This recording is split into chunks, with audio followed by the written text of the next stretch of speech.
Read with Esme! Hey everybody, my name is Esme, and today we're going to be reading Iggy Peck, Architect by Andrea, Beaty, and illustrated by David Roberts. Let's get into it.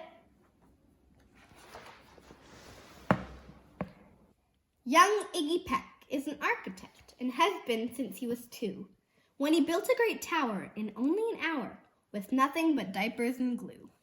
"Good gracious, Ignatius!" his mother exclaimed. "That's the coolest thing I've ever seen!" But her smile faded fast as a light wind blew past, and she realized those diapers weren't clean. "Ignatius, my son, what on earth have you done? That's disgusting and nasty! It stinks!" But Iggy was gone. He was out on the lawn using dirt clods to build a great sphinx. When Iggy was 3, his parents could see his unusual passion would stay. He built churches and chapels from peaches and apples and temples from modeling clay.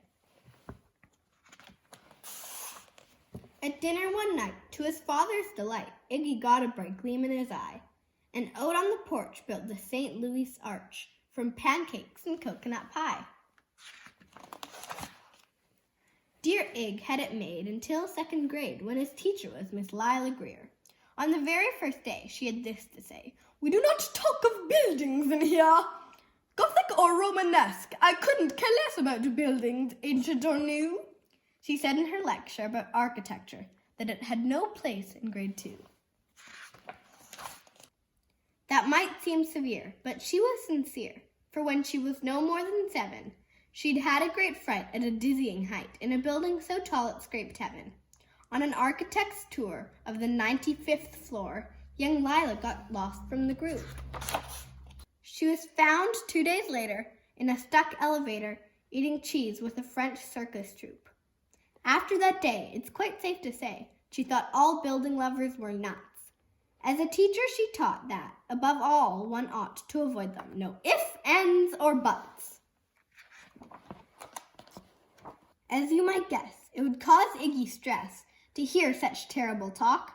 But he didn't hear. He sat in the rear while building a castle of chalk. "You, Iggy Peck, your desk is a wreck! Tear down that castle right now! You will not build in here, is that perfectly clear? You need to see Principal Howe." "No, ma'am," Iggy said. He lowered his head, and his heart sank down to the floor. With no chance to build, his interest was killed. Now 2nd grade was a bore. After 12 long days that passed in a haze of reading, writing, and arithmetic, Miss Greer took the class to Blue River Pass for a hike and an old-fashioned picnic. They crossed an old trestle to a small island nestled in the heart of a burbling stream. But they no sooner passed than the footbridge collapsed, and Miss Lila Greer started to scream. "We're trapped here! Oh my! Alas, kids, goodbye!" Her eyeballs rolled back in her head. She dropped to the ground with a vague groaning sound. Luckily fainted, not dead. The class was amazed. They stood there quite dazed, uncertain of what they should do. But one bright young man was off hatching a plan, which started with Miss Lila's shoe. Soon each lad and lass there at Blue River Pass was working together as one. And when she came to, Miss Lila Greer knew that something quite brave had been done. She looked in the air and saw hanging there a structure with cables and braces, and on the far side, beaming with pride, were 17 smiling young faces.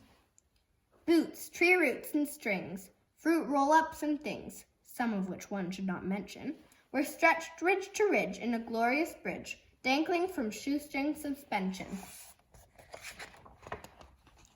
It all became clear to Miss Lila Greer as she crossed that bridge over the stream. There are worse things to do when you're in grade 2 than to spend your life building a dream. Now, every week at Blue River Creek Elementary in 2nd grade, all the school kids can hear, along with Miss Greer, how the world's greatest buildings were made. The weekly guest speaker, in a t-shirt and sneakers, talks of buildings from Rome to Quebec. Of course, he's the guy who builds towers from pie, that brilliant young man, Iggy Peck. The end. Do you like building things? Because I know I do. An easy and fun craft you can do at home is make a cardboard house. All you need is a cardboard box and some hot glue and scissors. Let's take a look inside.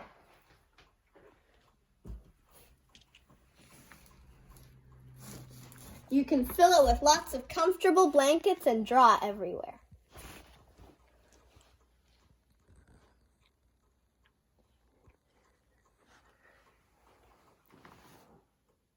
Thank you so much for watching. I hope you enjoyed the book. It's definitely one of my favorites. See you next time.